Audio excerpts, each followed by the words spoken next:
गोली ले लो, फिर अच्छी नींद आएगी।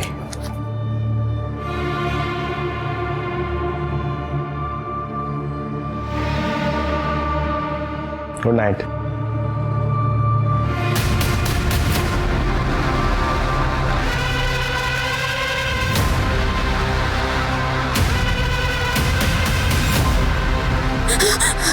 मुझे मत मारो, मुझे मत मारो।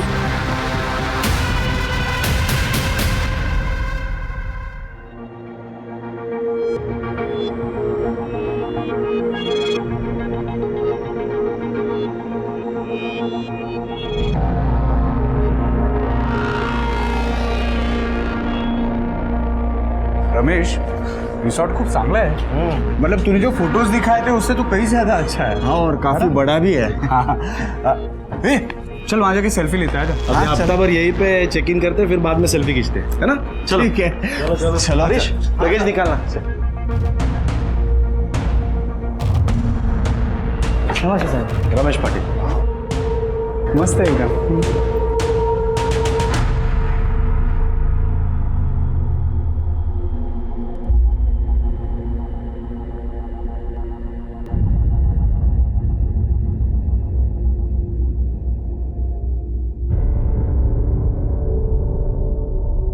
विद्यावाहिनी, थैंक्स। या थैंक्स ब्रो।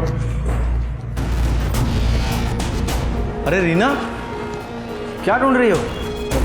कुछ नहीं, तुम जाओ, मैं आती हूँ। रूम नंबर 120, जल्दी आना, लगेज भेज देना।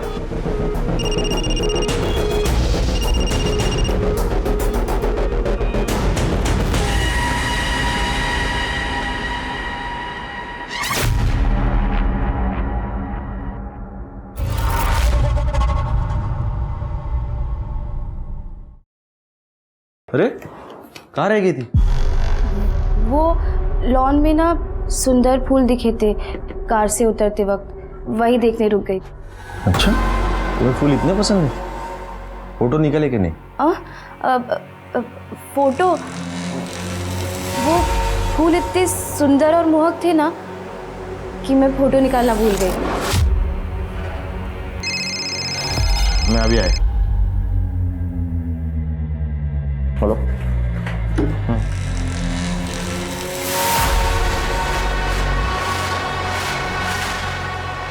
रमेश ने फिर से पूछ लिया तो बाद में जाके देखना पड़ेगा कि सुंदर फूल कहाँ है। बाबा, तुमची बॅग तुमच्या रूम मध्ये पाठवलीस। बाबा, ये आपकी दवाइयाँ। उसके साथ ही भिजवा देती। मैं देखती हूँ बाबा।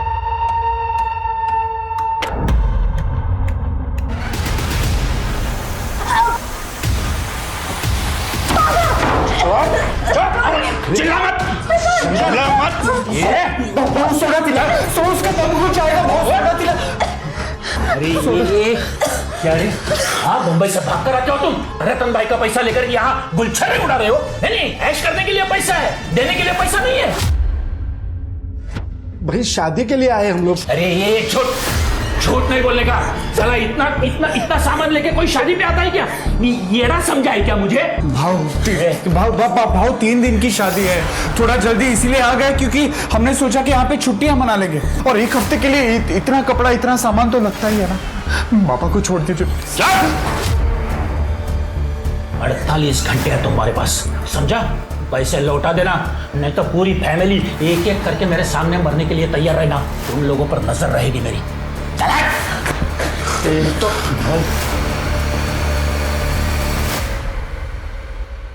रीना, रीना, ऐसे तो तुम रात भर जागती रहोगी। नींद की दवा ले लो और सो जाओ। नहीं, वो नई जगह है ना, इसीलिए नींद नहीं आ रही है।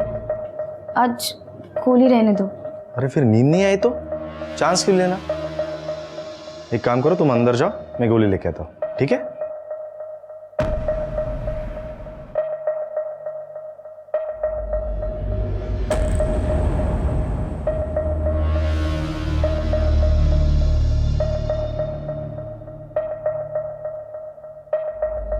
ये लो, गोली ले लो, फिर अच्छी नींद आएगी।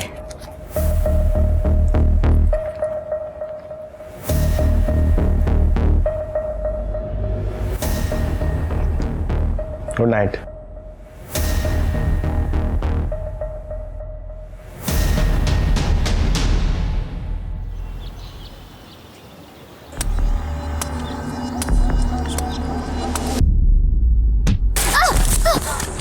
अरे मरती क्यों नहीं है तू? चली जा यहाँ से। पापा किधर जाएगी मैं? तू ही बता। तू पापा है मेरा बेटी। वही तो गलती की मैंने। तेरे को पैदा किया है ना, तो तुझे मारने का हक भी मेरा ही है।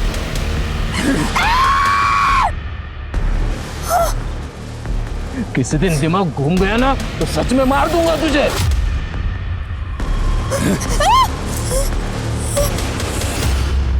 एक दिन के अंदर 50 लाख से 1 करोड़ रुपया कहां से लाएंगे? लेकिन 2 दिन में तो पैसा जमा करना ही पड़ेगा। मैंने उसके बाप से बात की, लेकिन वो टस से मस नहीं हो रहा। उसका बाप क्या करेगा? सब कुछ तो रीना के हाथ में है ना। उसे तो ना मैं अच्छे से सबक सिखाती थी। अपने आप को समझती क्या है वो?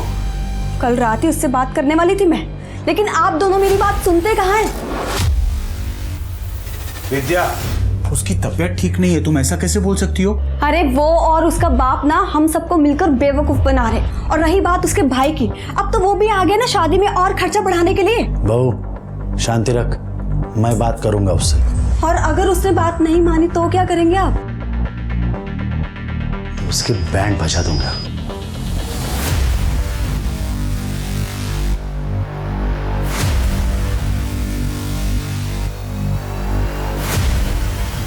क्या हुआ? कुछ नहीं।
रिश्तों में प्यार और भरोसे से मिलकर परिवार बनता है, लेकिन आजकल के परिवारों में से ना जाने वो प्यार कहाँ चला गया है। यहाँ दिख रही फैमिली को ही ले लीजिए।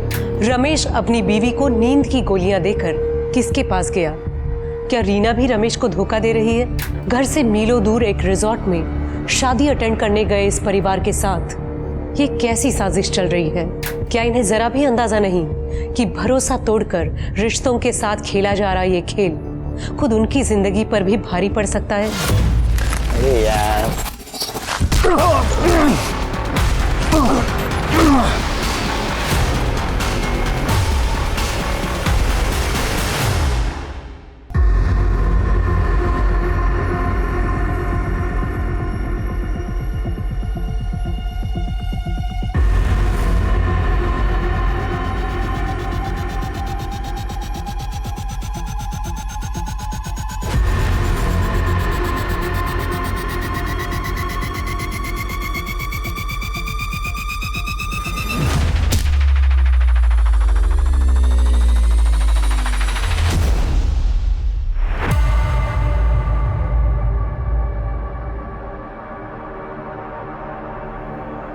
रीना,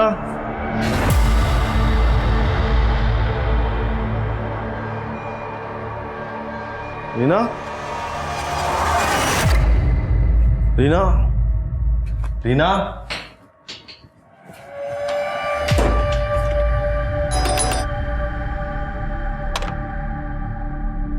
रीना है? नहीं। प्रकाश दादा, रीना है यहाँ? रीना इतनी सुबह सुबह कहाँ चली गई? वही तो ढूंढ रहे।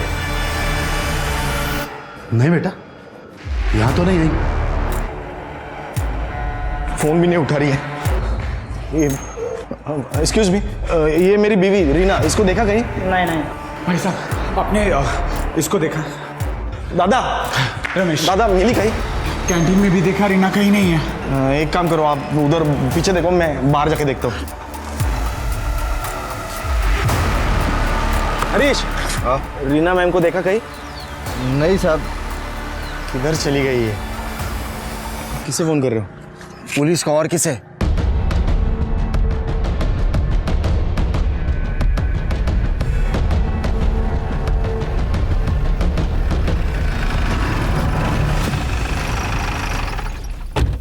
सर, कल रात को करीब करीब 11 बजे मैं सो गया था। फिर सुबह जब 7 बजे नींद खुली तब देखा कि रीना गायब थी। सर, रीना के फ़ोन पे रिंग तो जा रही है लेकिन फ़ोन उठा नहीं रही वो। मोबाइल ऑन है तो ट्रेस करो। सर, इगतपुरी में कोई जानता है उसे? नहीं सर, एक्चुअली हम लोग यहाँ पे एक शादी के लिए आए हैं। सोचा कि कुछ दिन पहले आके फैमिली टाइम एंजॉय कर ले, हॉलीडे। ये चोट? ये वो कल मैं बाथटब में फिसल गया, पैर फिसल गया तो चोट आ गई। पानी था बाथटब में? ऐसे चोट लग सकती है क्या बाथटब में? यकीन कीजिए सर, मेरा ऐसे ही चोट आई सर। ठीक है, आप लोग अपने अपने कमरों में जाइए और वेट कीजिए। हम अपना इन्वेस्टिगेशन शुरू करते हैं और जब तक ये सारी प्रक्रिया चलती है आप लोग रिसोर्ट से बाहर नहीं जा सकते। और अगर रीना का फ़ोन आए तो सबसे पहले आप हमें बताइए। जी सर। शिरके, सीसीटीवी देखते हैं। सर,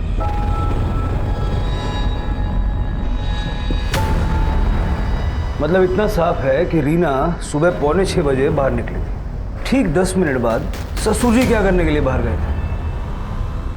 थोड़ा सा और फॉरवर्ड कीजिए उसको। 20 मिनट बाद ससुर जी वापस आ गए लेकिन रीना नहीं आई।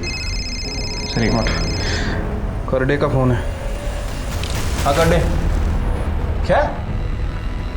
ठीक है सर, यहाँ पास में एक जंगल है, वहाँ पे किसी लड़की की डेड बॉडी मिली। चलो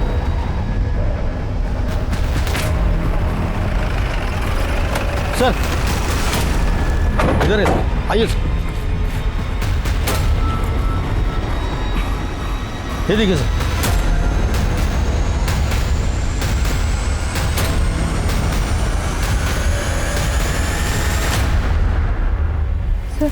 इस लड़की का सिर इस पत्थर से टकराया हुआ है और चेहरे पे काफ़ी खून है सर। ये चप्पल भी अलग पड़ी हुई है, शायद पैर फिसल के गिर गई होगी।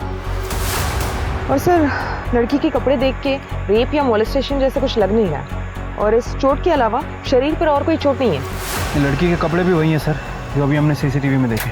मतलब कंफर्म है कि रीना ही है। समझ नहीं आ रहा ये पत्थर पर सर टकराने की वजह से कैसे मर गई। सिर पत्थर पे टकराया होगा और ट्रॉमा की वजह से मौत हो गई होगी।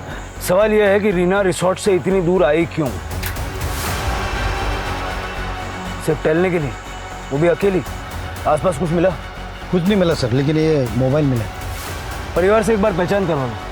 ठीक है सर, मैं रमेश को कॉल करता हूँ।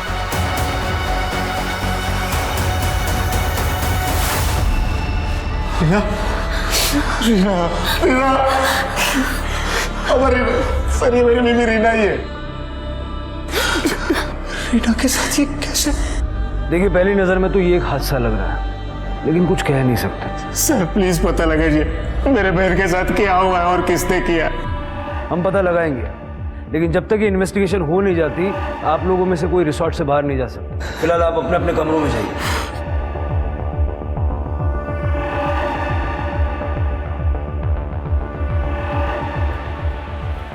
फिलहाल सारा शक वसंत पाटिल पर जा रहा है कि वही एक था जो रीना के पीछे बाहर निकला था। बात करते हैं उससे, देखें उसके पास कोई एक्सप्लेनेशन है क्या। Right sir. बॉडी को पोस्टमार्टम के लिए भेज दो। सर। हाँ सर, मैं गया था सुबह बाहर। वो तो हम जानते हैं, आप ये बताइए क्यों गए थे? वो रीना और मैं सुबह वॉक के लिए जाने वाले थे। वैसी बात हुई थी रात में। मुंबई में भी ऐसे ही वॉक के लिए जाते थे क्या? नहीं सर। फिर आज वॉक पे जाने की कोई खास वजह है? सर रीना को मुझसे कुछ ज़रूरी बात करनी थी। कैसी बात? यही सवाल मैंने रात में उसे पूछा तो वो बोली कि मैं सुबह बताऊंगा। फिर सुबह में क्या हुआ? 5:45-6 बजे के बीच में मैं सुबह लॉन पर गया तो वो नहीं थी वहाँ पे, तो मैंने उसे ढूंढा इधर उधर। फिर मैं अपने रूम में वापस आ गया और जब रमेश रूम में आया तब पता चला कि रीना तो गायब। और उसके बाद पता नहीं क्या बात करना चाहती थी वो, लेकिन एक बात ज़रूर है सर, रमेश बहुत किस्मत वाला है कि उससे रीना जैसी बीवी मिली। हाँ, बहुत अच्छी थी वो, सबके साथ रिस्पेक्ट से बात करती थी और घर के काम काज में भी मदद कर देती थी वो। हमारे घर आकर 1 हफ्ता ही हुआ था उसे, घर का पूरा रूटीन उसे याद हो गया था। बाबा तुमची बीपीची गोळी। मैं रोज बोलता हूँ लेकिन तुम्हें याद रहता है। बहुत अच्छी तरह से मेरा ख्याल रखती थी वो। ज़्यादातर बात नहीं करती थी, चुपचाप रहती थी। मैं भी इस बात से खुश था क्योंकि मैं भी कम बातचीत करना पसंद करता हूँ, लेकिन हम खुश थे। ये रही तुम्हारी चाय। Thank you. और ये तुमने फाइल्स मंगाई थी ना? हाँ रख दो आप। अरे तुमने न्यूज़पेपर नहीं पढ़ा आज का? अरे टाइम ही नहीं मिला। ठीक है मैं पढ़ देती हूँ। मतलब शादीशुदा जिंदगी में रीना के साथ कोई झगड़ा, कोई प्रॉब्लम नहीं थी? नहीं, जीजू को क्या प्रॉब्लम हो सकती है रीमा से? अरे मेरी बहन तो एकदम परफेक्ट थी उनके लिए। आपको इस बारे में कुछ नहीं कहना? मुझे लगता है रीना शादी के बाद बहुत चुप रहने लगी थी। मतलब उसकी शादी नहीं हुई थी ना, वो हम लोगों के साथ थी, वो बहुत अलग थी। तुम्हारी भी यही राय है? नहीं ऐसा कुछ नहीं था। तुम कुछ भी क्या बोल रही हो? तुम गाड़ी में ही सोते हो? हाँ साहब। सुबह कुछ देखा था? नहीं साहब, मैं तो सो रहा था, लेकिन अचानक घर वालों को शोर सुनाई दिया। फिर मैंने करीबन कुछ 8 बजे सब उठा था मैं, तभी पता चला कि रीना मैडम गायब हो गई है। 8 बजे तो काफ़ी गर्मी हो जाती है, धूप भी आ जाती होगी। कैसे सो लेते हो इतनी गर्मी में? साहब किसी को बताना नहीं, मैं वो गाड़ी में एसी ऑन करके सो जाता हूँ साहब। सर रीना के बारे में अब तक तो सबने अच्छा ही अच्छा कहा है, लेकिन ज़रूरी नहीं है कि ये सभी लोग सच बोल रहे हो। सर हो सकता है कि ये लोग झूठ भी बोल रहे हो। एक सुनीता ये जिसे लगता है कि शादी के बाद रीना बदल गई है, लेकिन उसे भी गलत साबित करने में अजीत ने कसर नहीं की, तुरंत उसे टोक दिया। लेकिन समझ नहीं आ रहा कि अजीत ने ऐसा क्यों किया। फिर के मुझे लगता है कि रीना की डेथ एक्सीडेंटल नहीं है। मतलब अगर वो फिसल के गिरती और उसका सर पत्थर से टकराता तो खून पत्थर पे फैला हुआ होता, लेकिन हमने देखा कि खून उसके चेहरे और गर्दन पे फैला हुआ था। मतलब खड़े रहने की पोजीशन में किसी ने उसे चोट पहुंचाई थी और शायद बाद में उसका सर पत्थर पे रख के उसे लेटा दिया था। रीना की डेथ को एक्सीडेंटल मान लेना जल्दबाजी होगी ऐसा मुझे लगता है। पोस्टमार्टम रिपोर्ट का इंतजार करते हैं। हाँ सर, वैसे रिपोर्ट कल तक आ जाएगी। सर ये रीना की पीएम रिपोर्ट। सर रीना के सर पर किसी भारी चीज से वार किया गया है, लेकिन वो नुकीली नहीं है। उसकी मौत स्कल फ्रैक्चर की वजह से हुई है, और जैसा कि आपको शक था, उसका ब्लड का फ्लो ऊपर से नीचे की तरफ है। मतलब सर कंफर्म है कि जब वो खड़ी थी तब उसके ऊपर वार किया गया, और उसकी मौत नीचे गिरने की वजह से तो नहीं हुई है। रीना के सर पे थिक रॉड या हैमर जैसी किसी चीज़ से हमला किया गया। उसके ब्लड स्ट्रीम में स्लीपिंग पिल्स भी मिले हैं। ये बात इस तरह इशारा करती है शरीके कि उसका मर्डर किया गया है। काम करो, रीना का अकाउंट फ्रीज करो और पता करो ये स्लीपिंग पिल्स का चक्कर क्या है। ठीक है सर।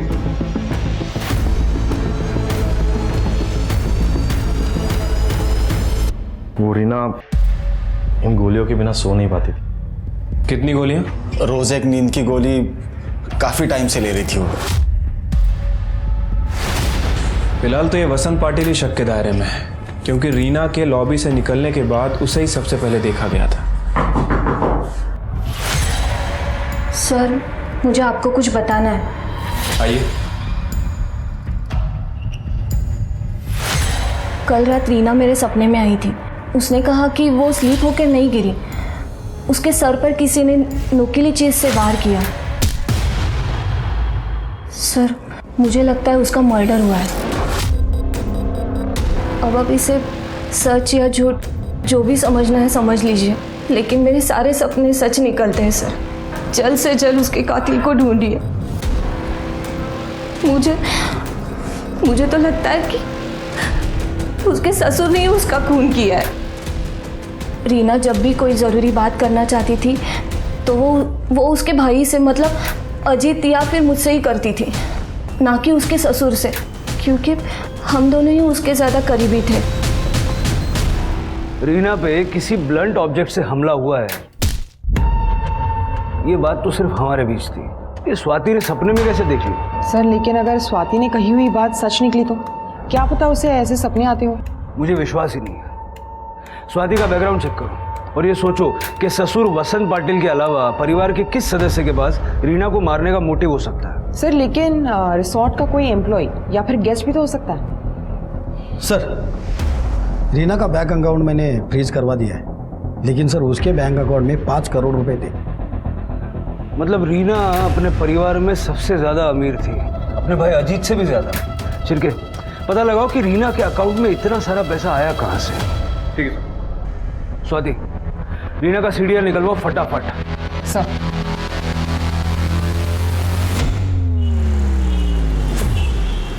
सर, मर्डर होने के बाद से होटल से 2 लोग गायब हैं। एक तो हाउसकीपिंग स्टाफ मनोहर सूले और दूसरा संजय देसाई जो कि गेस्ट था।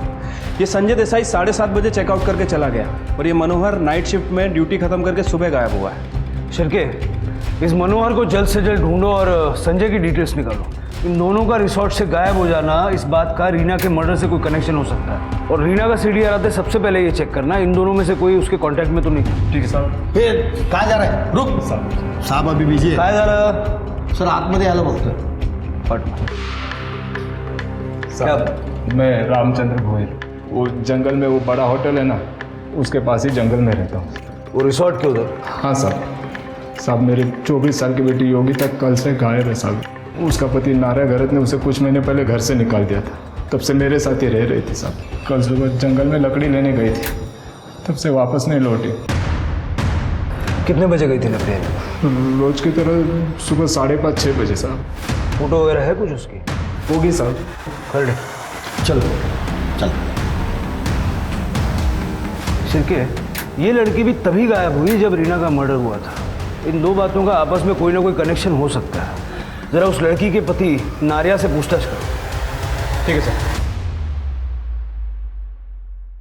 इस नंबर पे सर रीना के कॉल रिकॉर्ड से पता चला है एक आदमी उसे लगातार कॉल्स और मैसेजेस करता था। वो शख्स संजय देसाई है। संजय देसाई ये वही है ना जो कल रिसोर्ट से चला गया था? हाँ सर दोनों में अक्सर मैसेजेस एक्सचेंज हुए हैं और सर 6 तारीख की रात को 11:30 बजे वो दोनों मिलने वाले थे लॉन में। सर संजय का मोबाइल ट्रेस नहीं कर पा रहे क्योंकि शायद बंद होगा। मुंबई पुलिस से रिक्वेस्ट करो कि उसके घर जाके पूछताछ करें। सर एक और बात, उमाकांत देशमुख से बात हुई है, वो आता ही होगा।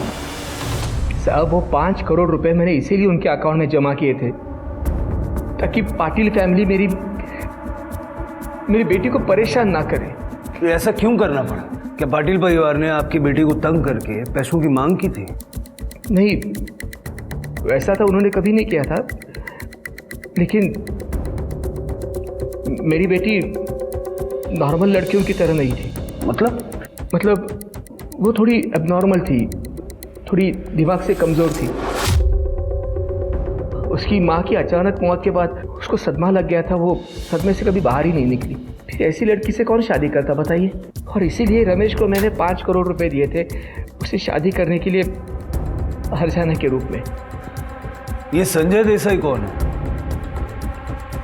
ये संजय देसाई है इस सब फसाद की जड़। मेरी बेटी से झूठा प्यार करता था, वो पैसों का लालची था और इसलिए जब मेरे से बहस करने के लिए मेरे घर पर आया था ना, मैंने उसको शादी करने के लिए मंजूरी नहीं दी थी। अरे तुम्हारी हिम्मत कैसे हुई मना करने की वजह पूछने की? रीना मेरी बेटी है, मैं जिससे चाहे उसे से शादी करा दूंगा और जिससे भी करा दूंगा ना वो तेरे जैसा लोभी नहीं होगा, समझे? ओ ससुर जी, बेहतर होगा रीना का हाथ आप खुद मेरे हाथ में दे दो, क्योंकि रीना को ना किसी और के साथ होकर मैं रहने नहीं दूंगा। लेकिन आप संजय देसाई के बारे में क्यों पूछ रहे हो? आपको कैसे पता उसके बारे में? देखिए संजय न सिर्फ शादी के बाद रीना के टच में था, बल्कि जिस दिन रीना की मौत हुई उस सुबह तक वो उसी रिसोर्ट में था। तो डेफिनेटली उसी ने मेरी बेटी को मारा है। उसे धमकी दी थी मेरी बेटी को जान से मारने की। आप उसे अरेस्ट कीजिए। फिलहाल वो कहीं छुपा हुआ है, लेकिन ज्यादा दिन तक बच नहीं पाएगा। वो जहां कहीं भी होगा आप उसे ढूंढ के निकालिए और सजा दीजिए उसे। सर, जंगल में एक डेड बॉडी मिली है।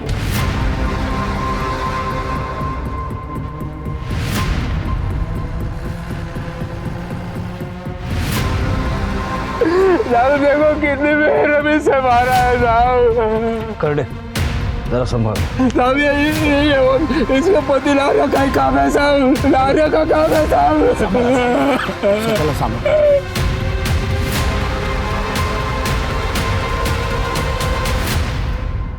रीना को भी इसी तरह सर पे वार करके मारा गया था। सर, बॉडी पे मोलेस्टेशन या रेप के कोई साइंस नहीं है। कहीं ऐसा तो नहीं कि योगिता को भी एक दिन पहले ही मार दिया था और रीना ने ये होते हुए देख लिया था? लेकिन सर रीना की बॉडी तो हमें 1 किलोमीटर दूर मिली थी। हो सकता है कि रीना को पहले मारा गया हो और वो होते हुए योगिता ने देख लिया और कातिल योगिता का पीछा करते हुए यहाँ तक आया और योगिता को यहाँ मारा। नारिया का कुछ पता चला? अभी तक तो नहीं सर, लेकिन जल्दी ढूंढ लेंगे। पोस्टमार्टम के लिए भेज दो। सर,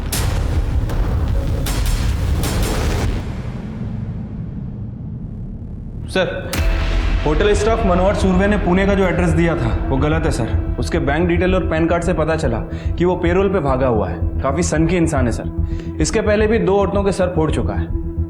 रीना और योगिता पे भी इसी तरह से हमला हुआ था। कहीं इस मनोहर ने तो नहीं मारा? शिरके, अपने खबरियों को बोलो और इस आदमी को जल्दी से जल्दी पकड़ो। ठीक है सर। हेलो, क्या? किसने किया? ठीक है सर। ये रीना के अकाउंट से पैसे ट्रांसफर करने की कोशिश की गई है। किसने? सर वो पता नहीं, क्योंकि अकाउंट फ्रीज था, पैसे ट्रांसफर नहीं हो पाए। लेकिन आईपी एड्रेस वही है जिससे रीना अपना अकाउंट बैलेंस चेक करती थी। मतलब ये पाटिल परिवार में से किसी का काम है?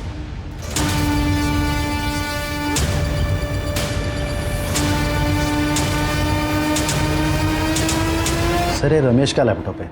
ये लैपटॉप आपके रूम में क्या कर रहा है? रात में मुझे नींद नहीं आ रही थी तो रमेश को बोल के मैं एक पुरानी फिल्म देख रहा था। इस लैपटॉप से कल रीना के अकाउंट से फंड्स ट्रांसफर करने की कोशिश की गई। कौन था आप में से? सर, मेरा मोबाइल ठीक से चला नहीं पाता, ये लैपटॉप क्या चलाऊंगा, मुझे नहीं पता सर। अगर आप नहीं तो फिर सुनीता, अजीत, विद्या, प्रकाश या रमेश? पासवर्ड किसके पास था? रमेश, शायद तुम्हें पासवर्ड पता होगा ना, लैपटॉप भी तुम्हारा है। हाँ सर, लैपटॉप मेरा है, लेकिन मुझे नहीं पता पासवर्ड। वो लैपटॉप से यूज़ करती थी उसका अकाउंट, लेकिन मुझे पासवर्ड नहीं पता। रमेश पे कड़ी नजर रखो। मुझे लगता नहीं है कि उसे अपनी बीवी के अकाउंट का पासवर्ड पता नहीं होगा। सर, योगिता का पति 1 हफ्ते से शराब पी के बीमार होने की वजह से लोकल गवर्नमेंट हॉस्पिटल में एडमिट है। मतलब वो कातिल नहीं हो सकता, फिर कौन हो सकता है? ये मनोहर और रवि का कुछ पता चला? सर, अपने खबरियों को काम पे लगा दिया है, जल्दी पता चल जाएगा। 1 minute sir. Hello, okay sir. Sanjay Desai को मुंबई पुलिस ने अरेस्ट कर लिया है, वो उसे इगतपुरी लेके आ रहे हैं। सर, योगिता की पीएम रिपोर्ट। योगिता को भी रीना की तरह ही मारा गया है और इसकी मौत 7 अप्रैल को सुबह 6 बजे से 8 बजे के बीच में हुई है और रीना की मौत भी उसी दौरान हुई थी। सर, जब हमने इस रामचंद्र भोयर के पड़ोसी से पूछताछ की थी तो उन्होंने बताया था जब से योगिता नारा के घर से आई थी तब से रामचंद्र उस पर नाराज था। सर, योगिता को खुद पे बोझ बता के वो आए दिन उस पर गाली गलौज करके मारपीट करता था। हमारे सामने रो रो के अपने आप को अच्छा बाप बताने की कोशिश कर रहा था। कहीं उसी ने तो नहीं मारा? मुझे मत मारो। हो सकता है रीना ने उसे देख लिया हो और उसने रीना को भी मौत के घाट उतार दिया।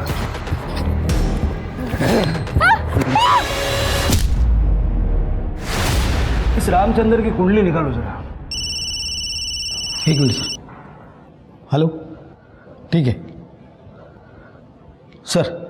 मनोहर उर्फ रवि, उसकी टिप मिली है, वो बार में ही बैठा है। इससे पहले कि हाथ से निकले दबोच लो। सर। अरे सर, बोल। अरे साहब, अरे कुछ नहीं। अरे साहब सुनो। अरे साहब काय को मार? अरे साहब रुको। साहब बोलो ना, मत मारे। मैं बताता है सब कुछ। साहब, मेरा नाम रवि सोनावने है। वो मैं नकली पेपर बना के मनोहर के नाम से उस रिसोर्ट में काम करता था। रीना और योगिता को क्यों मारा? अरे नहीं साहब, मैंने किसी को नहीं मारा। उल्टा मेरे को 10,000 रुपये दिए गए थे उस रिसोर्ट में। मैंने जो कुछ भी देखा उसको लेके मुंह बंद रखने के लिए। अभी एक टाइम पे इतना पैसा मिला करके मैं बार में चला गया मज़े करने के लिए। किसने दिए थे पैसे? विद्या पाटिल ने। क्यों? ऐसा क्या देख लिया था? 6 तारीख को उन लोग के रूम का दरवाज़ा थोड़ा सा खुला था, तो मैंने देखा अंदर विद्या, प्रकाश और वसंत कुछ प्लान बना रहे थे। अरे वो और उसका बाप ना हम सबको मिलकर बेवकूफ़ बना रहे। और रही बात उसके भाई की, अब तो वो भी आ गया ना शादी में और खर्चा बढ़ाने के लिए। सब एक क्या चक्कर है ये जानने के लिए मैंने विद्या का पीछा किया, तो वो रीना से मिलने गई थी। ज़्यादा भोली बनने की जरूरत नहीं है, जितना कहा है ना उतना कर। अगर तूने मुझे 5 करोड़ नहीं दिए ना तो तेरा जीना हराम कर दूंगी मैं, समझी बात को? अरे बाबा को लोन चुकाने के लिए बार बार धमकियां मिल रही है। अरे तू है कि पैसों पर नागिन बनकर बैठी है? चल पैसे निकाल जल्दी, चल। नहीं, मैं अपने पैसे नहीं दूंगी। मेरे बाबा ने कहा है कि मुझे किसी भी हालत में किसी को पैसे नहीं देने। तेरे बाप बेटी का बहुत हो गया, समझी बात को? तू निकाल पैसे। बता पासवर्ड, बता। नहीं प्लीज प्लीज। लिख यहाँ, लिख पासवर्ड, लिख यहाँ। नहीं प्लीज, लिख।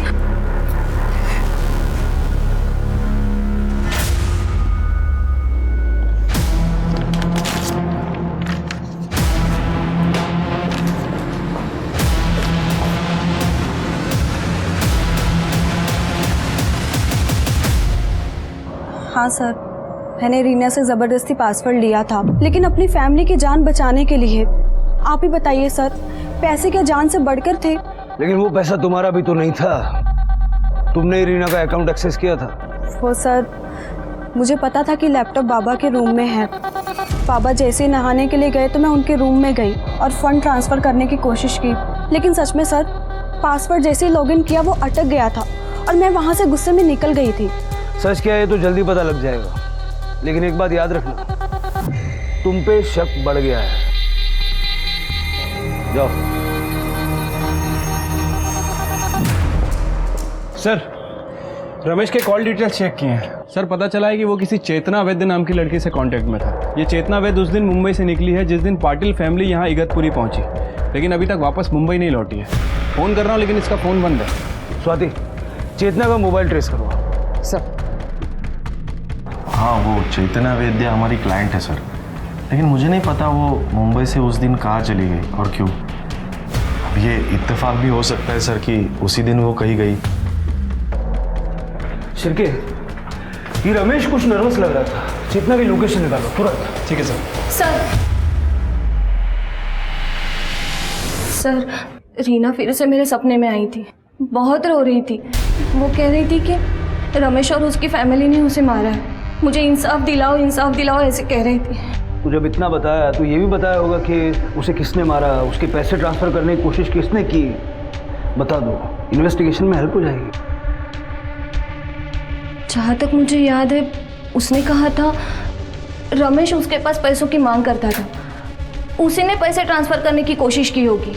मुझे भी एक सपना आया कि तुम्हें झूठ बोलकर इन्वेस्टिगेशन को गुमराह करने के जुर्म में अरेस्ट कर लिया गया है, और देखो ये सपना सच हो रहा है। स्वाति, अरेस्ट कर लो इसे। नहीं सर, नहीं सर, मैं मानती हूँ कि मैंने सपने वाली बात झूठी कही।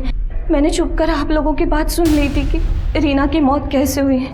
शिरके, मुझे लगता है कि रीना की डेथ एक्सीडेंटल नहीं है। मतलब अगर वो फिसल के गिरती और उसका सर पत्थर से टकराता तो खून पत्थर पे फैला हुआ होता, लेकिन हमने देखा कि खून उसके चेहरे और गर्दन पे फैला हुआ था। पोस्टमार्टम रिपोर्ट का इंतजार करते हैं। ऐसा तुमने क्यों किया? मेरे पति अजित फाइनेंशियल प्रॉब्लम में है, वो किसी से कभी कुछ नहीं मांगेंगे, मैं जानती हूँ। जब मेरे ससुर ने रीना के अकाउंट में 5 करोड़ रुपए डाले और उन्हें कुछ नहीं दिया, इसलिए मैंने सोचा कि मैं ऐसा कुछ करूँगी कि वो 5 करोड़ रुपए अजित के पास आ जाए। तुमने अभी जो कुछ बताया है ये तुम्हें और तुम्हारे पति को सस्पेक्ट बनाने के लिए काफ़ी है।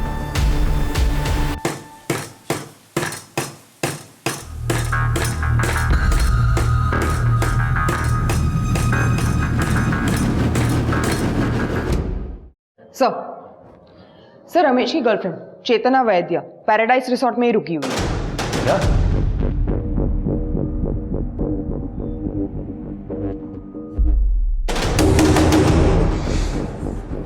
देखो हमारे पास मास्टर की है, हम अंदर आ सकते हैं। बेहतर यह है कि तुम दरवाजा खोल दो।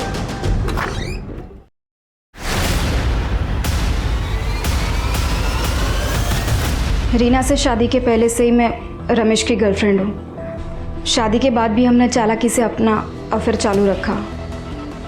इसलिए हमने डिसाइड किया था कि मैं भी यहाँ रूम लेकर रहूँगी ताकि हम आसानी से मिल सके। अगर तुम और रमेश एक दूसरे से प्यार करते थे तो रमेश ने रीना से शादी क्यों की? रीना से मेरी ज़बरदस्ती शादी हुई थी। वो 5 करोड़ का दहेज था, जिस दहेज को हम छू भी नहीं सकते थे।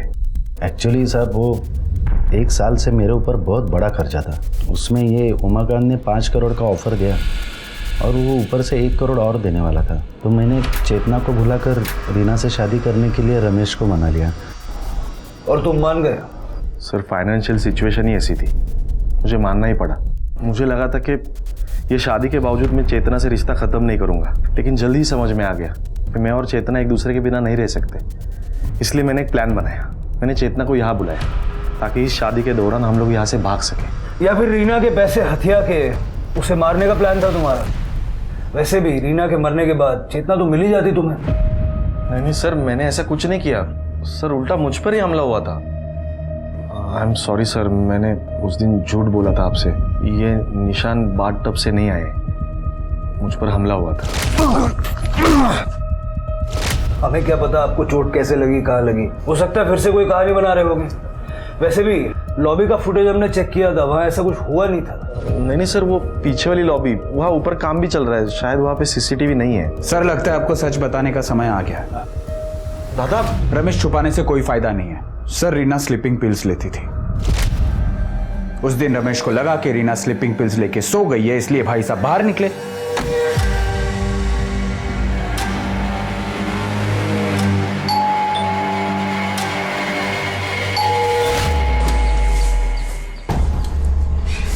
बहुत देर कर दी आते आते। सब्र का फल मीठा होता है मेरी जान।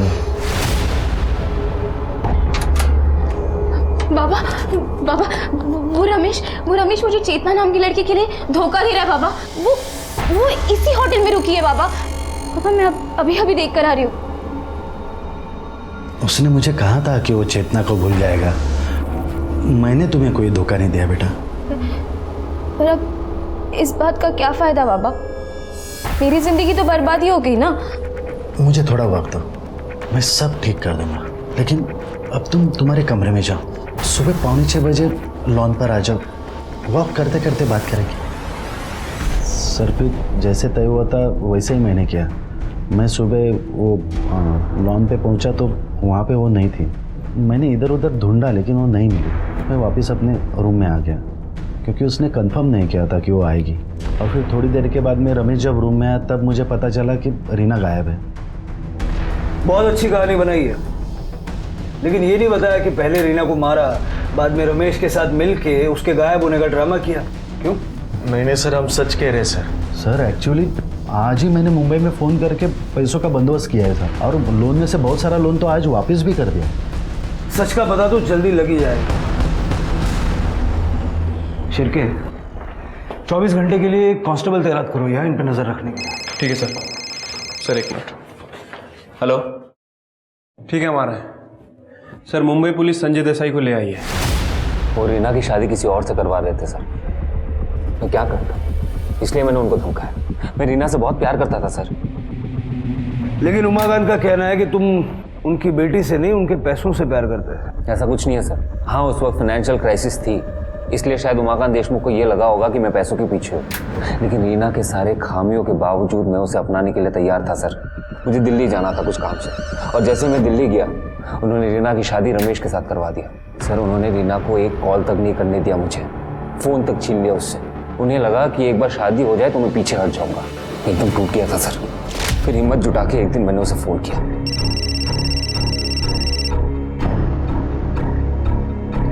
संजय, तुम क्यों मुझे बार बार फ़ोन करते रहते हो? मैंने कहा ना, हमारे बीच जो कुछ भी था अब सब खत्म हो गया। तुम बस एक बार ये कह दो कि तुम मुझसे प्यार नहीं करती। संजय, मेरी ज़िंदगी ऑलरेडी बर्बाद हो चुकी है। प्लीज़ तुम इसे और बर्बाद मत करो। कुछ बर्बाद नहीं हुआ है। देखो, हम लोग एक नई शुरुआत कर सकते हैं। मैंने ऐसे किया ना तो पापा मुझे जान से मार देंगे। अरे किसी और से शादी करवा के उन्होंने तुम्हें पहले ही मार दिया रीना। मैं तुम्हें बहुत खुश रख सकता हूँ, मुझसे शादी कर लो। फिर हमारी बातचीत शुरू हो गई। एक दिन मुझे पता चला कि पाटिल फैमिली इगतपुरी जा रही है किसी फैमिली फ्रेंड के डेस्टिनेशन वेडिंग के लिए। और पीछे पीछे तुम भी इगतपुरी पहुंच गए? पीछे पीछे नहीं सर, मैं पहले पहुंच गया था और जैसे रीना आई मैंने उसे देख लिया और तुरंत फ़ोन किया उसे। उसने पहले सबको अपने अपने कमरे में भेजा, फिर वो मुझसे मिलने आई। संजय, तुम यहाँ क्या कर रहे हो? तुम होश में तो हो ना? होश ही तो नहीं है ना। अगर किसी ने तुम्हें यहाँ देख लिया ना तो बहुत बड़ी प्रॉब्लम हो जाएगी। क्यों मुझे इस तरह से परेशान कर रहे हो तुम? ठीक है, आज से मैं तुम्हें परेशान नहीं करूंगा। I promise you this. बस ये कह दो कि तुम चाहती क्या हो। मैं तुम्हें अभी कुछ नहीं बता सकती। तो कब बता सकती हो? मैं तुम्हें मैसेज करती हूँ, ओके? आज या कल रात को। हमने ये तय किया था कि रात को 11:30 बजे मिलेंगे। मैं लॉन में इंतज़ार कर रहा था रीना का। उसने मुझे ये कहा था कि एक बार रमेश सो जाए फिर वो आएगी मुझसे मिलने। सर, मैं लॉन में इंतज़ार कर ही रहा था कि मैंने रमेश को देखा। वो शायद बाहर आया था सिगरेट पीने। उसे देख के मेरा दिमाग ख़राब हो गया सर। फिर मैं पार्किंग से एक हेलमेट निकाला, अपने फेस को कवर किया और उस पर जाके वार कर दिया। उसने मुझसे मेरा प्यार छीना है। उसे मार के मैं वहाँ से भाग गया और कहीं जाके छिप गया। कुछ वक्त बाद रीना ने मुझे फ़ोन किया, वो मुझसे मिलने आ रही थी। रीना, जिंदगी भर की बात है, तुम अपने आप को ऐसे सजा क्यों दे रही हो? भाग चलते रीना। नहीं संजय, ये सब इतना आसान नहीं है। मुझे सोचने को थोड़ा वक्त चाहिए। कितना वक्त चाहिए तुम्हें? यहाँ से मुंबई जाने तक का, ठीक है? पर प्लीज़ तुम मुझे परेशान करना बंद कर दो। ठीक है, जैसे तुम चाहो। मैं कल सुबह मुंबई के लिए निकल जाऊंगा। मुझे पता नहीं था कि उसी सुबह उसका मर्डर हो गया था सर। ये बात मैंने पेपर में पढ़ा, मैं एकदम टूट गया। अच्छी कहानी है, लेकिन ये भी तो हो सकता है कि जब रीना ने तुम्हारे साथ भाग जाने से इनकार किया तो तुमने रीना को मार दिया और वहां से भाग गए। मैंने रीना को नहीं मारा है। ठीक है, रीना के मर्डर के शक में इसे कस्टडी में लो। अब मेरे साथ ऐसा नहीं कर सकता सर। अरे मैंने खून नहीं किया सर। अभी कांस्टेबल शिंदे का फोन है। जंगल में खून से सना हुआ हथौड़ा मिला है। तुरंत उसे फॉरेंसिक में भेजो और सारे फिंगरप्रिंट्स चेक करो। सर। ऑफिसर, इस केस में एक के बाद हो रहे चौंकाने वाले खुलासों के बावजूद पुलिस रीना और योगिता के कातिल का पता नहीं लगा पा रही थी। क्या वो शख्स प्यार में चोट खाया हुआ संजय देसाई था, या फिर मनोहर उर्फ रवि, जो पुणे में 2 महिलाओं की इसी तरह सिर कुचलकर हत्या कर चुका था, या फिर ये हत्या सिर्फ और सिर्फ 5 करोड़ पाने के लिए रीना के ससुर वसंत पाटिल ने की थी। लेकिन पुलिस के सामने सबसे बड़ा सवाल यही था कि इतने सारे सस्पेक्ट्स में आखिर वो शातिर हत्यारे कौन है जिसने इन दोनों हत्याओं को अंजाम दिया।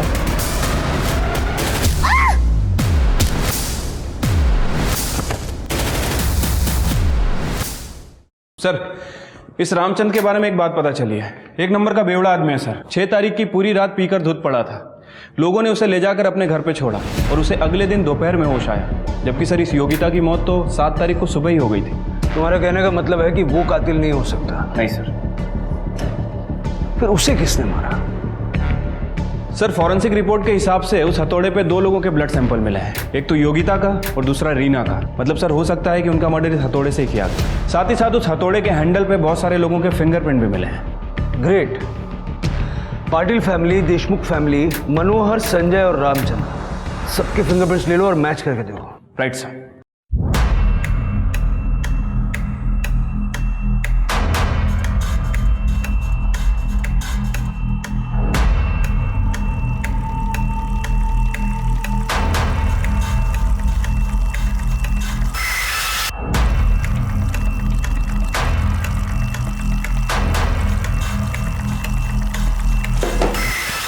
यहाँ से कोई हथौड़ा गायब हुआ है क्या?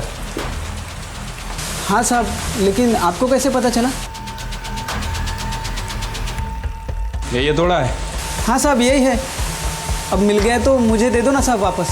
ये हथौड़ा नहीं मिल सकता, अभी दूसरा खरीद लो, इससे मर्डर हुआ है।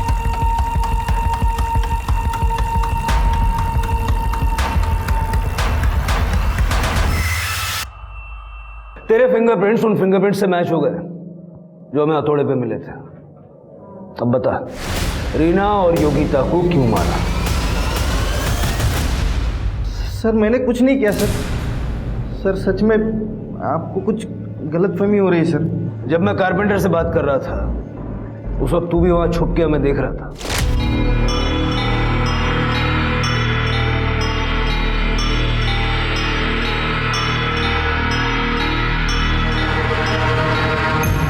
इसी ग्लास से तेरे फिंगरप्रिंट्स उठाए हमने।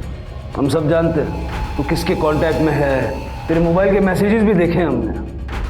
अब सारा सच बोल दे, नहीं तो गले में हाथ डाल के बुलवाएंगे। साहब सच बताता हूँ, सब सच बताता हूँ साहब। विद्या मैडम का और मेरा अफेयर चालू था साहब। जिस दिन हम रिसोर्ट में आए उसी दिन रात को विद्या मैडम मुझसे मिलने नीचे कार में आई थी साहब। और सब उसी दिन रात को हम कार में चालू हो गए, लेकिन दूसरे दिन रात को विद्या मैडम को आने नहीं मिला। तो उस दिन सवेरे 5:30 बजे आई थी। मतलब 7 तारीख की सुबह को? हाँ साहब। फिर हम कार में ही चालू हो गए, सब चालू ही किया था। इतने में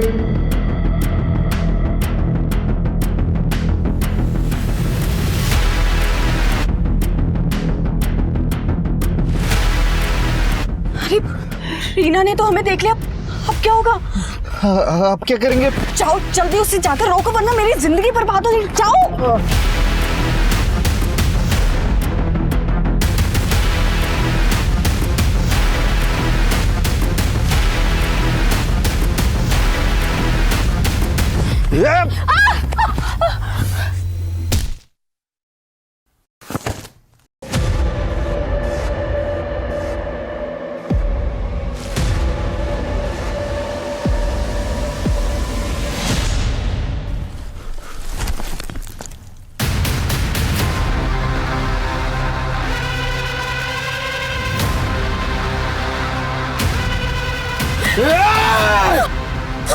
मुझे मत मारो।